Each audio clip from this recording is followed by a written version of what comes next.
Welcome to That's Good Sports. I am your court-appointed football talker, Brandon Perna.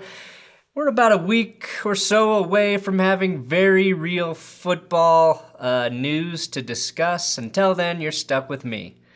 And like a public defender, you're getting exactly what you paid for. Poor representation of the facts that will ultimately land you in jail. Today, I'm going to tell you why the NFL is going to make officiating very painful for fans. Yet again, the massage convention is in Cleveland. The Bears have no luck with their receivers. Carolina wants to trade Sam Darnold. And God bless Zach Wilson. Whew. That's good. Sports.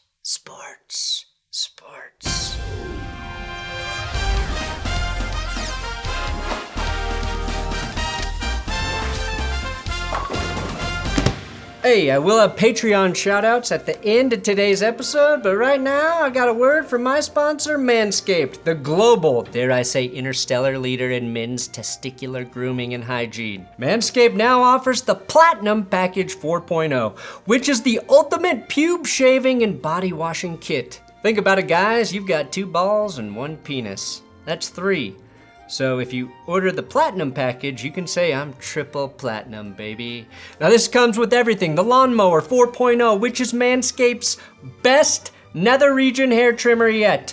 They added a light to it, which honestly is super helpful when you're grooming around your balls. And it is simply the best pube trimmer out there. And I have not used another body wash brand or shampoo since Manscaped introduced those items into the lineup. And their aluminum-free deodorant smells so good, sometimes I try to sweat on purpose. That's me trying to sweat. This package also includes the Weed Whacker for your nose and ear hair. That's 4 of your 5 head holes. Can we get a toothpaste, Manscaped? You know the deal, use my link below, manscaped.com/goodsports to get 20% off your order, plus 2 free gifts and free international shipping. All right, Cleveland Browns running back Kareem Hunt has requested a trade. One that was promptly denied by the Browns brass. Now the Browns notified Kareem Hunt that they have no more room left in their controversy cap. This is separate from the salary cap, of course. They were briefly under the cap after they cut Odell Beckham Jr., but after trading for Deshaun Watson technically makes them over the controversy cap for the next decade. That was the same reason the Chiefs had to actually cut Hunt back in 2018 or 19 with Tyreek Hill on the roster. Kareem Hunt, always the second most controversial player on the team. The American Massage Therapy Association will host its national convention later this month in, you guessed it, Cleveland, Ohio. For years, the only celebrity they had to watch out for was Jerry Seinfeld. Don't submit to forcible massage. But now they're going to be in Deshaun Watson's backyard. The AMTA has already banned Watson. They've banned Deshaun Watson with a mustache. They've banned Wishawn Dotson. And they've banned 2 Deshaun Watsons standing on top of each other in a trench coat. Thank you to the thousands of you who added me in this news article. Now, the Chicago Bears made a low-risk trade to acquire former first-round receiver N'Keal Harry from the Patriots about a month ago. Unfortunately, Harry suffered a severe high ankle sprain that will sideline him for at least 6 weeks. Now, this is just another example of no matter what the Bears do, it's not going to help him.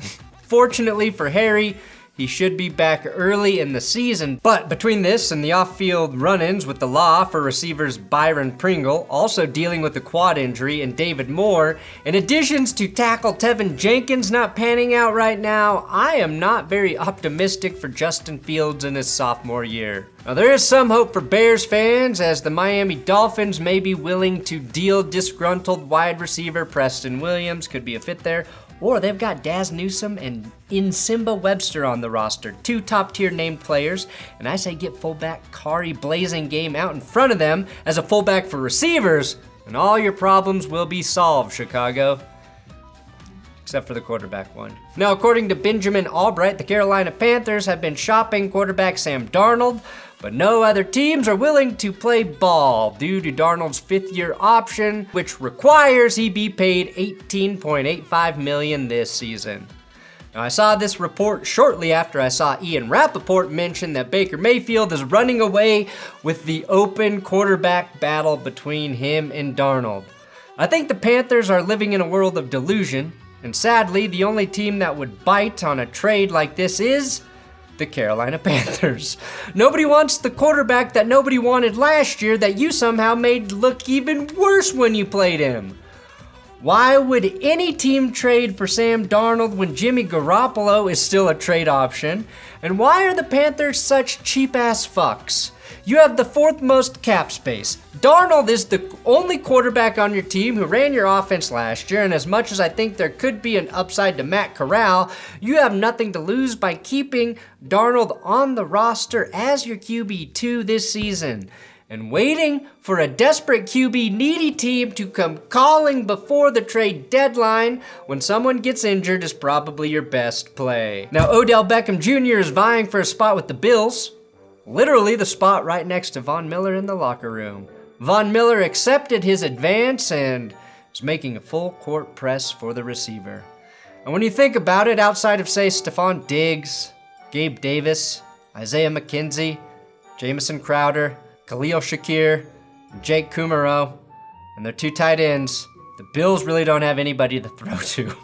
But, as the Rams showed last year, you can never have too much depth at the position, and it would be really funny for Odell Beckham Jr. to get back-to-back Super Bowl rings after the Giants and Browns ditched him. Yeah, I think the Bills might win the Super Bowl. In tragic news, quite possibly one of the best-named humans of all time, Smoke Monday tore his ACL in training camp and will have to wait an entire year before making his NFL debut with the New Orleans Saints. There have been several season-ending injuries through the first couple weeks of football, and the NFL is known for having that next guy up mentality. Or in this case, Tuesday. Okay, I'm finally willing to admit maybe Zach Wilson does indeed have that dog in him. Why does Zach Wilson have better hands than Jerry Jeudy? Did his mom's best friend teach him to do this in bed? Actually, anytime Zach Wilson makes a great play this year, I think we all need to say that. Did Zach Wilson's mom's best friend teach him to look off the safety? Come on, guys, do it with me on Twitter this year. Now, we've been predicting it for decades. People keep saying this is the year it happens. It hasn't. And no, I'm not talking about Madden finally being good. I'm talking about the performance cliff Tom Brady is supposed to fall off of. Just recently, an old Max Kellerman clip went viral for falsely predicting this wrong thing 6 years ago. Tom Brady's just about done. It could be his next game he plays, it could be a year from now, but he is going to fall off a cliff. Well, there may finally be evidence to support this theory. Ladies and gentlemen, I present to you Tom Tebow. Pick! Okay, maybe that's Kyle Trask, but he's Tom Brady's backup, so that's gotta mean something, right? I actually mentioned this clip not to shit on Brady or even Tebow, but because the Bucs social team deleted it as soon as they realized how bad it made their young QB look. And I have to wonder, since these are both former Florida Gator quarterbacks, who the hell is teaching them to throw footballs down there? All right, the big story. Illegal contact. Despite how it sounds, this is not the NFL's overreaction to Deshaun Watson. But the NFL has instructed its officials to put an emphasis on illegal contact this season. That's right, the league looked at the passing game and noticed that only 2 quarterbacks threw for over 5,000 yards and 10 for over 4,000 yards and was like, we need to help these struggling offenses even more.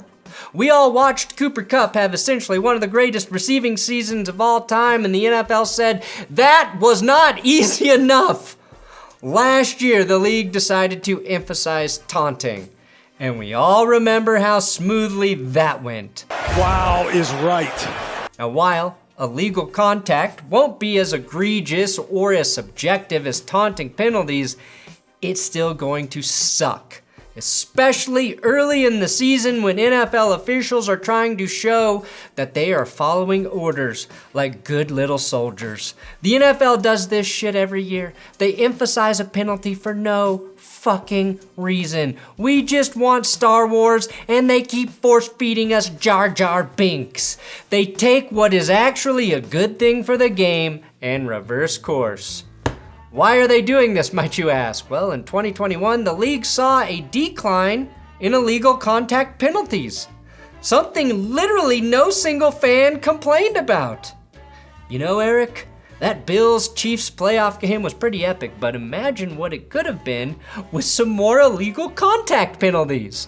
There were just 36 illegal contact fouls flagged last year, down from the average of 97 over the last 18-year period. Illegal contact is just a 5-yard penalty that results when a defender makes contact with the pass catcher after 5 yards. That part of the penalty makes sense. However, it's also an automatic first down, which has been a subject of debate ever since ever. Nothing makes you want to put a brick through your fucking TV like a 5-yard penalty, triggering an automatic first down on 3rd and 25. Following the 2003 season, the competition committee put an emphasis on illegal contact penalties after the Patriots manhandled the Colts receivers in the AFC title game. Of course, that opened the door for Peyton Manning to throw 49 touchdowns the next season, and for passing ratings to go up by nearly 5 points in 2004. I think we could see a similar boost this year, especially early in the season, and I think there's a real chance someone breaks Peyton Manning's yardage or touchdown record, which I'll be pissed about, unless of course it's Russell Wilson. The real issue is going to be seeing this over-flagged in the months of September and October. You may look at the numbers and see 97 illegal contacts and think, well, that's not too much over the course of a season. Well, the problem is that when the league emphasizes something like this, it doesn't revert back to the average. The last 2 times the NFL did this illegal contact penalty emphasis, the penalties skyrocketed to 191 and 148. So even on the low end, that's 4 times as many free first downs for the offense in 2022 compared to 2021. How about the NFL just ask its officials to emphasize making, the correct calls, instead of every single year adding a lopsided officiating nugget to the game. It feels like the game plan for officiating is to call the shit out of penalty X, then gradually de-emphasize it, but still call it at an above average rate. It's like gas prices. You see $5 a gallon for so long that eventually $4.50 looks like a bargain, and we're all thanking the NFL for not fucking us as Oh, thank you, dear NFL, for only throwing 2 penalties that nearly cost my team the game this week. So much better than the 3 that actually cost him the game the week before. I do have Big Dick Patreon shout out for new patrons. Owen Hallman upping to $20, Kevin L. Jones, and Vitrone. Again, I'm gonna have information for the That's Good Sports Fantasy Football Leagues through Patreon and for YouTube members for all $20 members and above. That'll be coming on Patreon very soon. Thanks for watching That's Good Sports. Please subscribe here on YouTube. And follow me somewhere else. Not to the grocery store.